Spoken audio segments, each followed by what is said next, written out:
The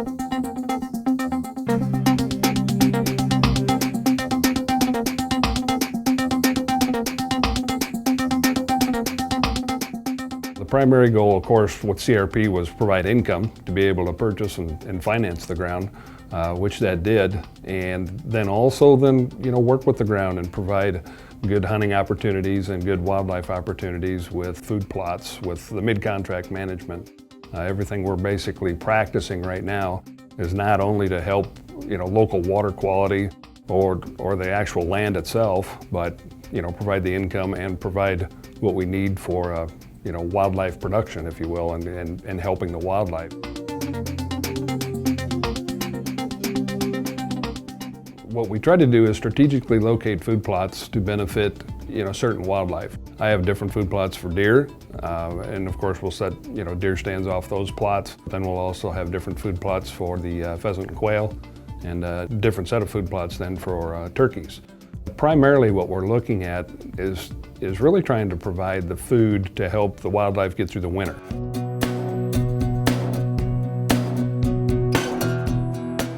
Well, the wetlands we have, it's right along the Sheridan River.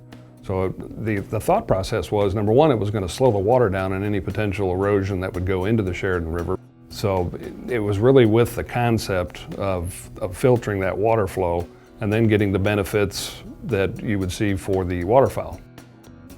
Around our cropland, our mid-contract management, we have what I try to create is edge land around the cropland. So grass strips along the fence rows, put that strip of grass, maybe it's a 100-foot strip, right along the fence line, and that provides more edge cover then for the birds and the wildlife. We've had excellent response from the bird population in that type of cover.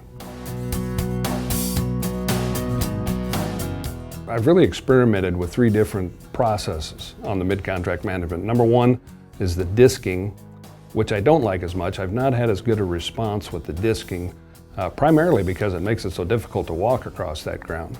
The other experiment we've done has been with spraying generic Roundup, glyphosate, and we've had a decent response with that, but primarily our main mid-contract management tool is fire. The CRP that we try and do mid-contract management on definitely is challenging because of that sod layer of brome grass. So we typically like to use fire as much as possible, and then what you see is the forbs and the native grasses come through as you have a tendency then to suppress that brome grass back.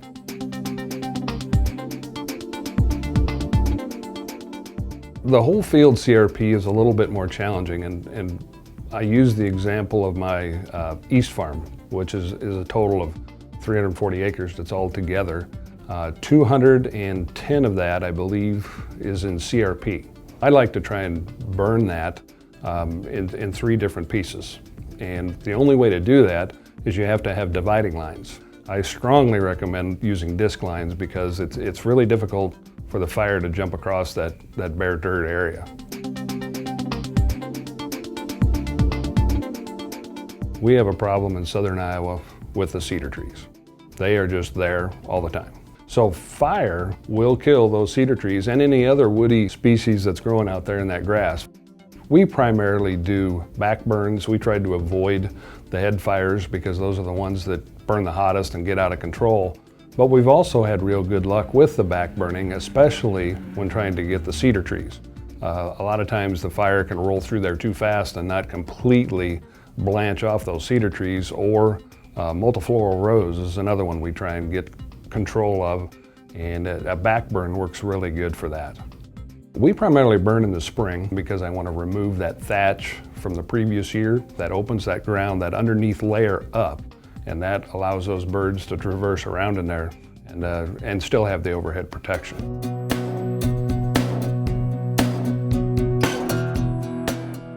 I think fire is an excellent tool for doing mid-contract management. Now, for the first-time person that's looking at doing something like this, I wouldn't be afraid of doing it, but I would be well equipped. And I definitely, ATVs with water tanks, I strongly recommend, if you don't have a tractor or the availability of a disc, get a neighbor to do it. Lay those disc lines around the outside, and it's a lot easier to control.